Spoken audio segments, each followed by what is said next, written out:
Welcome back, guys. We're on Boxing Day here. And no, I didn't buy that today on Boxing Day. Once again, thanks so much, guys, for all the support that you give me. Even my family. I mean, that was a really neat video I did last night. Thanks for all the love and support. So what you can see there, I just wanted to do a different angle. It's a very high-end analog front end, in my opinion, and for, I'd say, 95% of people, other than the ultra-rich. And I don't give the price to brag. I want people to know what kind of depth of the pool I play in, right? So I've always been a real analog fan. And I know the builder of the turntable and owner of the company very well. He's a friend of mine. And what I have in front of you there is very special. And it has things that just aren't available today due to the cost. He can't offer them anymore, and I'll point those out.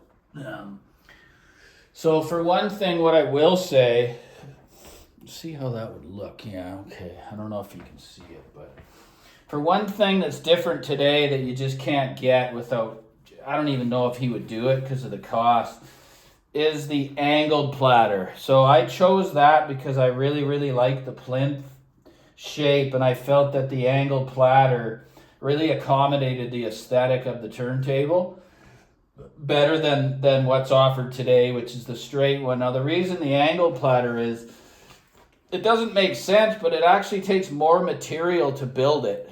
And I mean, he'd have to tell you why. But another thing that's special about the table here is when you take this off, you have just a huge polished subplatter. Now, he's changed that, and he'll admit to you that this is also much more costly. He offers it's more of a flat brushed aluminum. It might be stainless steel. I'd say it's aluminum subplatter. Still really, really good. But to take it to the next level and polish it like this, see, this is when he was just getting started, so he was really just going max to impress to get his feet on the ground and show that he's got a hell of a product here. It's even got the level built in on top here. Looks like a Captain Nemo level. It's got the gold screws. You probably can't see that in the camera, but again, I'd need to have this camera attached to my head or something. So, you got the stainless steel power button here. You got I think it's almost 20 pounds, brushed aluminum isolation platform. And then you got a very special power supply that obviously doesn't, it wouldn't be quite as much as his new conductor, but this is a really high-end power supply made for 33 only. Okay, guys, you can't change that, which is what I chose because I don't collect 45s. I hate getting up after 2 songs to flip a record, and I don't own any 45s. I don't have that golden ear to say, oh man, this record sounds better. And I'm glad I don't. So I just carefully put that on there. So another thing that's really rare to see is, because I'm a huge Rega tonearm fan. And, when he first got started, he had these Rega, I think it's an RB200. It's not the 250, it's the newer version. But he had them highly modified by one of the best tonearm builders in the world. And I can't really disclose because I was told not to. This thing is, the reason why they polish the tubes, because it takes even more resonance away from the overall, performance of the turntable. So that's why you see a lot of these tubes, arm tubes polished, and this one's no exception. I mean, to get the RB3000 today, I think it's close to $3,500, $4,000. So this thing is it's on steroids. It has a really, really high-end wiring. It's a mix of a copper and a silver. It's got the foam-filled tube. It's got the upgraded bearings up to the highest end you can buy today, or at least very, very close. I believe they're ABEX 7. It's got the Origin Live stub and counterweight. So, guys, this is just, I'm just getting into the tip of the iceberg of building an analog front end, because it's one of the most complex things you as an audiophile will ever undergo. It's as hard as building an entire system, okay? And that's why in this day and age, due to the record costs and, you know, just the cost of one record, if you don't have any, I just say, and the amount of work and stress that it can cause to build an analog system that you are actually satisfied with, like you can totally engage with your collection with the sound. I don't recommend it myself. I say just stick to digital. But again, guys, I've owned this analog front end for 7 years without incident. It's zero at all. So I forgot to mention the cartridge. This is a very expensive cartridge. So this conversation we're having here, it just doesn't include plug and play turntables. They're in a completely different tier, okay? This setup, as you see here, with the Ortofon A90, if you can find one on the used market, they were around $6,000 Canadian when they were current. It's one of the most sought after cartridges of all time. Even Michael Freemer loves it.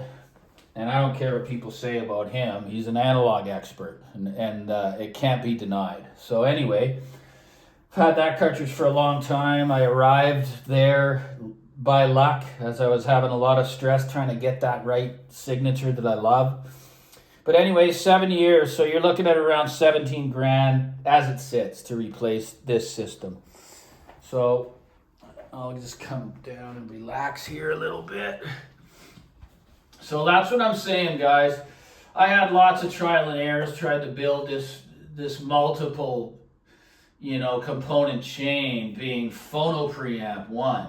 Okay, they're very important and costly when you're trying to pair it and get that synergy with something of this cost. Then you got your tone arm, then you got your cartridge, and then you got your table, right?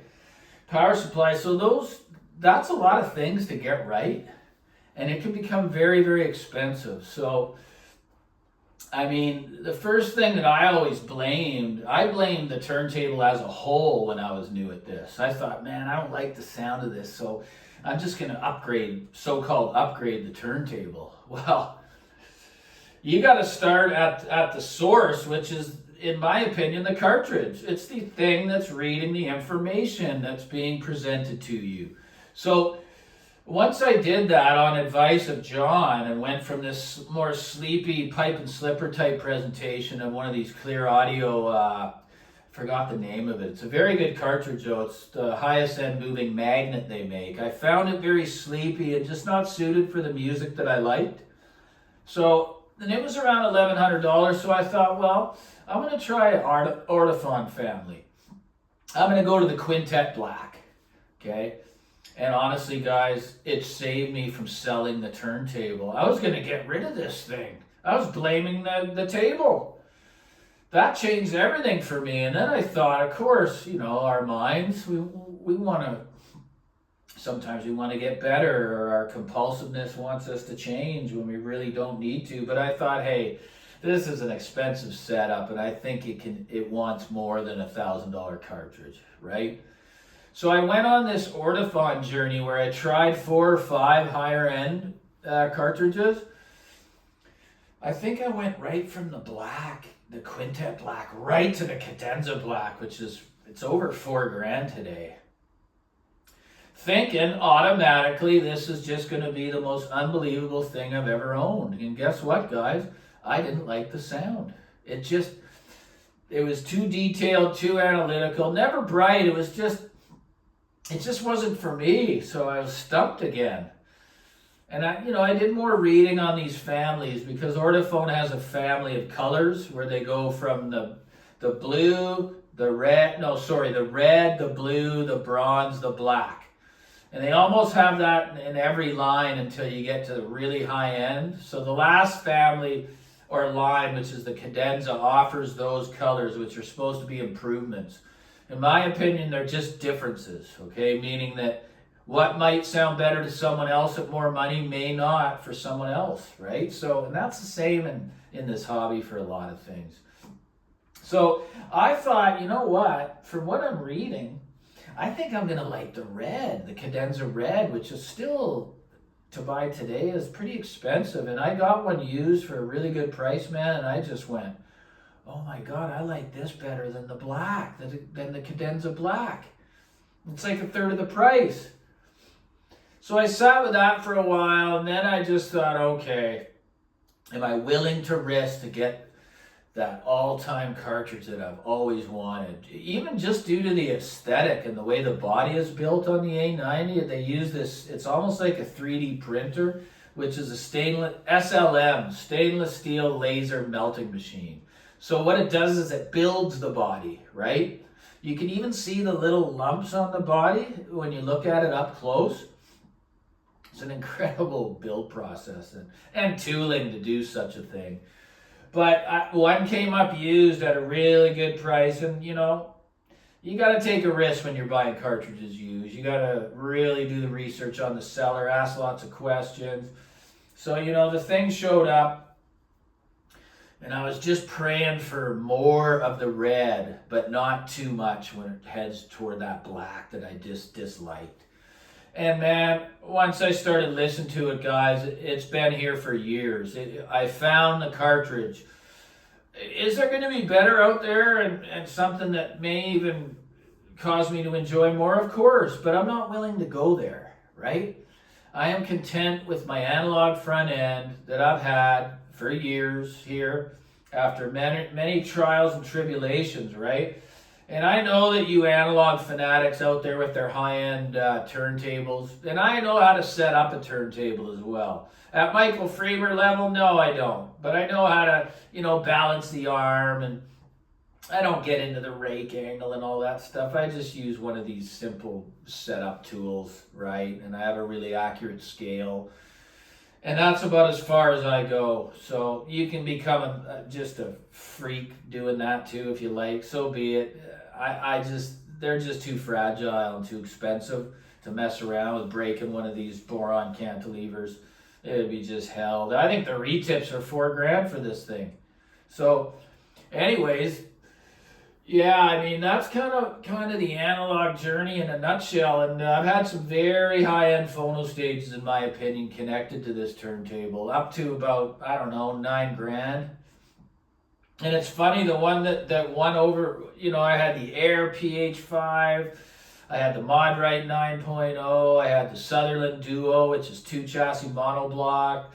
I've had, I just can't even name as many. I had the West, that one was around $5,000.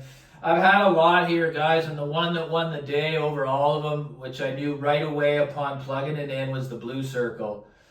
That was the BC 707, one of the last ones he built under the Blue Circle name. So, like I say, you better be prepared if you're going to go on to this journey, because it's a lot of work. It is a lot of work to get it all right, okay? Or where you're content, because there's nothing perfect. But, yeah, I mean, and I lived with that for a while, and now I use this unbelievable built-in phono stage on the Bel Canto E1X. Guys, I was able to compare the two in the room here, because I always keep the prior. Doesn't matter the price of what's coming in. It could double the price of what's here that I'm loving. So yeah, I was able to make that decision that the Bel Canto is that good that I can enjoy it and engage with it that much that I'm going to keep it, and that's going to be my reference, and that's what it is today. So, well, hey, John showed with this exact amp with his turntables at the show a few years back. So that's just how good it is, guys. So anyways, I hope you watch this video because it's very important. Once again, guys, you know, Happy New Year upcoming. Thanks for the support. I can't never say it enough. You guys mean a lot to me. I'm really building a family here, carving out my own niche here on YouTube. It's not easy to do. I feel that people need to hear what I talk about, you know. It's not about reviews, man. Anyways, once again, thanks. Like and subscribe. Take care, guys.